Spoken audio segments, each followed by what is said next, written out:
Kemarin di akhir Ramadan ada seorang yang ngaku cucu PKI, saudara. Ini orang dia sendiri yang ngaku cucu PKI, namanya Fuad Pleret, saudara, botak orangnya.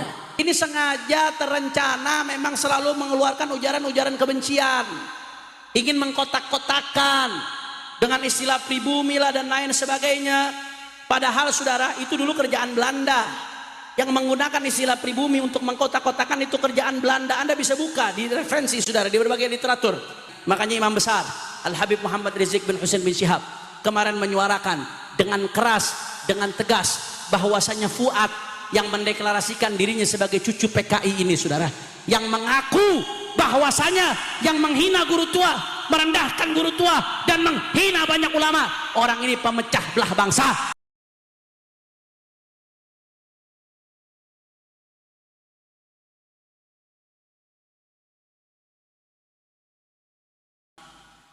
Di Indonesia justru ada pihak-pihak yang coba-coba memecah belah umat Islam, bahkan memecah belah rakyat Indonesia. Betul? Betul? Bahkan kemarin saudara di akhir Ramadan, ketika para kiai lagi sibuk baca Quran, khatmul Quran, ngajak umat di mana-mana, saudara. Para habaib lagi sibuk khatmul Quran dengan puluhan ribu umat di mana-mana. Itu di Jakarta. Setiap malam-malam ganjil ada acara khutmul Quran di Maqamat. Itu yang hadir nggak kurang dari 50.000 orang, saudara. Habaibnya lagi sibuk, kiai-kiainya lagi sibuk. Ada satu orang, saudara, ada satu orang yang dengan enaknya, dengan gampangnya menghina seorang ulama besar, saudara. Emang dari sepanjang Ramadan, dari awal Ramadan nggak berhenti memprovokasi. Kalau anda lihat terus dia provokasi umat lagi adem nih, lagi enak. Di akhir Ramadan, saudara, dengan enaknya dihina seorang ulama besar namanya Al-Habib Al-Imam Idrus bin Salim Al-Jufri, saudara. Habib Idrus bin Salim Al-Jufri seorang ulama besar di Nusantara. Beliau di Palu, Sulawesi Tengah, saudara. Besok subuh saya akan berangkat ke Palu untuk hadir haul beliau. Subuh langsung dari sini, saudara. Mudah-mudahan sehat walafiat, doakan. Di sana beliau dikenal dengan istilah guru tua. Seorang yang punya jasa besar pendidikan di Sulawesi dan Indonesia Timur. Anda bayangkan, dari tahun 30-an sampai tahun 70, ketika beliau wafat, saudara, sebelum beliau wafat hampir 70-an, saudara, itu beliau berjuang habis-habisan sekian tahun tersebut, hampir tahun 70, mendirikan madrasah. Sampai-sampai di masa hidupnya beliau sudah mendirikan 500 lebih madrasah al-khairat di Sulawesi dan Indonesia Timur, saudara. 500 lebih madrasah di masa itu, saudara. Ini di Sulawesi. Sekarang aja di Sulawesi aksesnya masih susah jalanannya, saudara. Dari pulau ke pulau, dari desa ke desa, hutan ke hutan, bahkan sampai ke Indonesia Timur, sampai ke Maluku Utara, saudara. Bahkan itu Abnaul Khairat sampai ke Papua, luar biasa. Saking besarnya jasa beliau. Sampai-sampai kalau kita berangkat ke Palu, saya ini besok terbang dari Juanda Surabaya, mendarat di Palu. Itu mendarat di Palu di bandara namanya Sis Al Khairat. Bandara Mutiara Sis Al Khairat. Mutiara Sayyid Idrus Salim Al Jufri, saudara. Saking besarnya jasa beliau, seorang Habib Sayyid Idrus bin Salim Al Jufri, sampai-sampai nama bandara pakai nama beliau, saudara. Luar biasa. Dia cetak umat, dia cetak para pejuang.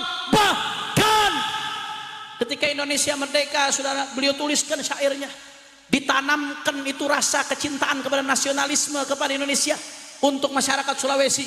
Dia tulis syair, salah satunya dukungan terhadap kemerdekaan. Beliau katakan, kullu ummatin laha ramzu izzin wa ramzu izzin al-hamra wal bayda'u. Setiap umat, setiap bangsa punya simbol kemuliaan, kata Habib Idrus bin Salim Al-Jufri, dan simbol kemuliaan kita adalah merah dan putih, saudara. Allahu Akbar, Allahu Akbar. Ini ulama besar. Anda kalau ke Sulawesi, sampai ke rumah-rumah orang itu hampir semuanya ada foto beliau, saudara. Di semua rumah, khususnya Sulawesi Tengah. Alumninya luar biasa. Bahkan sampai, mohon maaf, jangankan yang muslim, sampai yang non muslim, itu komunitas Kristen, komunitas Hindu, komunitas Buddha ikut memberikan rekomendasi beliau supaya jadi pahlawan nasional, saudara. Saking besarnya pengaruh beliau di Sulawesi. Kemarin di akhir Ramadan ada seorang yang ngaku cucu PKI, saudara. Ini orang dia sendiri yang ngaku cucu PKI, namanya Fuad Pleret, saudara, botak orangnya. Dia hina Said Idrus Al-Jufri, bahkan dikatakan sebagai monyet, saudara. Saya mau tanya, kurang ajar atau tidak? Kurang ajar atau tidak? Kurang ajar atau tidak? Saudara, Said Idrus dan ulama-ulama kita nggak akan pernah terhina dengan hinaan tersebut.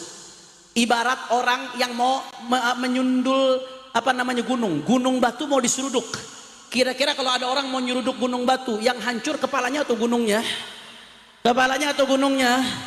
Tapi kalau kita tidak membela, kita diam, kita yang hina, saudara. Karena diam, bungkam terhadap kekasih Allah, ulama berjasa dihinakan. Masya Allah, bahkan gak sampai di situ, saudara. Ini sengaja, dia sengaja.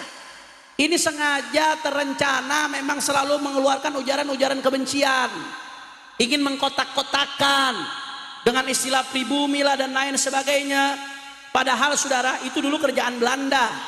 Yang menggunakan istilah pribumi untuk mengkotak-kotakan itu kerjaan Belanda. Anda bisa buka di referensi, saudara, di berbagai literatur. Anda bisa lihat di Wikipedia. Belanda yang membuat tingkatan-tingkatan. Ada tingkatan kelas pertama, Belanda, Eropa dan lain sebagainya. Ada tingkatan warga kelas 2, Cina, India, Arab dan lain sebagainya. Ada tingkatan ketiga yang disebut oleh Belanda pribumi. Ini Belanda yang mengkotak-kotakan. Tujuannya supaya apa? Tujuannya supaya ada kecemburuan sosial, supaya nggak berbaur, supaya nggak bersatu. Kalau sudah pecah, tidak berbaur, maka Belanda yang diuntungkan. Perlawanan jadi lemah. Akhirnya Belanda menjadi kuat. Ini kerjaan Belanda, saudara. Kerjaan siapa? Kurang kompak, kerjaan siapa? Kurang keras, kerjaan siapa? Belanda, saudara. Begitu Indonesia merdeka, ada yang namanya Sumpah Pemuda.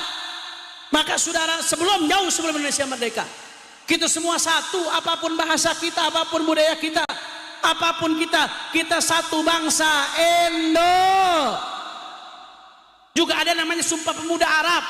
Itu pemuda-pemuda Arab, saudara, baik yang dari kalangan sadah, non sadah, bersatu menyatakan deklarasi sebagai bangsa Indonesia.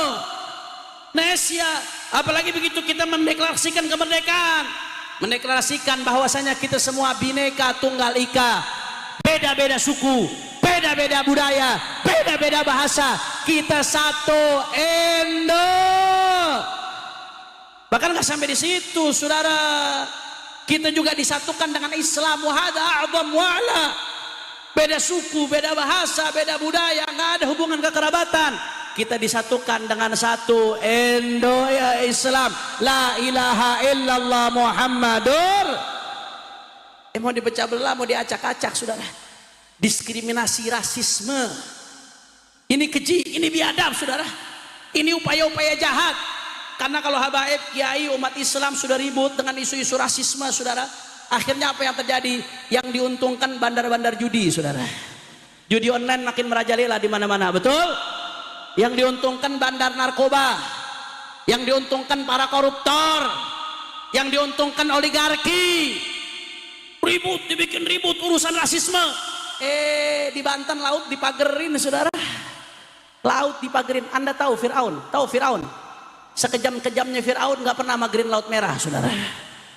Ini laut dipagerin, mau dirampok.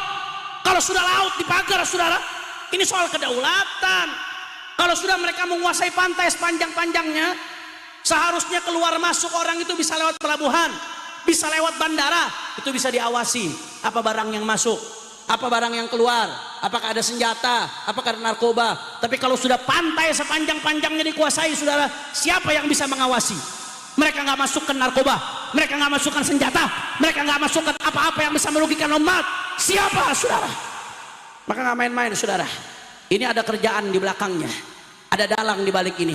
Makanya Imam Besar Al Habib Muhammad Rizik bin Husain bin Syihab kemarin menyuarakan dengan keras, dengan tegas, bahwasanya Fuad yang mendeklarasikan dirinya sebagai cucu PKI ini, saudara, yang mengaku bahwasanya yang menghina guru tua, merendahkan guru tua, dan menghina banyak ulama, orang ini pemecah belah bangsa.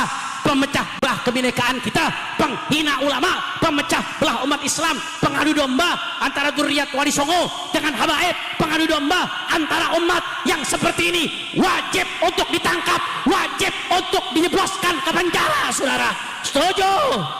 Setuju? Setuju? Saya mau tanya, kira-kira ini pemecah belah bangsa, penjarakan atau tidak? Orang kompak penjarakan atau tidak? Penjarakan atau tidak? Penjarakan atau tidak? Tangkap atau jangan? Tangkap atau jangan? Kalau sampai nggak ada tindakan dari aparat kita, siap jebloskan dia ke penjara. Siap jebloskan dia ke penjara. Siap jaga persatuan kita. Siap jaga kesatuan kita. Semua angkat tangannya. Allahu Akbar. Allahu Akbar. Allahu Akbar. Sallu ala Nabi. Jangan saudara, jangan kita mau dipecah belah umat Islam. Jangan mau kita disibukkan dengan isu-isu yang tidak ada manfaatnya, yang bikin umat ribut. PR ulama masih terlalu banyak, PR kiai masih terlalu banyak, PR habaib masih terlalu banyak. Yang belum bisa baca Quran berapa banyak butuh huruf Quran, saudara. Yang belum bisa baca tulis huruf, yang belum bisa ngerti halal haram, yang belum tahu cara wudhu, yang belum tahu cara sholat, yang masih main judi, yang masih narkoba, yang masih miras, yang korupsinya, oligarki yang ingin mengancam daripada bangsa. Itu PR kita, saudara. Jangan mau diacak-acak oleh orang-orang yang menguntungkan daripada oligarki. Makanya saya mau tanya sebelum saya tutup, Rek Madura jawab yang kompak semua. Siap bersatu? Orang keras kurang semangat. Siap bersatu? Siap rapatkan barisan? Siap galang persatuan? Siap jaga kebinekaan kita? Kalau ada yang mau ngadu domba habaib dengan kiai, diamkan atau lawan? Kalau ada yang mau ngadu domba bangsa Indonesia, diamkan atau lawan? Kalau ada yang mau mengadu domba Nusantara, diamkan atau lawan? Siap jaga persatuan kita. Semua angkat tangannya. Allahu Akbar. Allahu Akbar.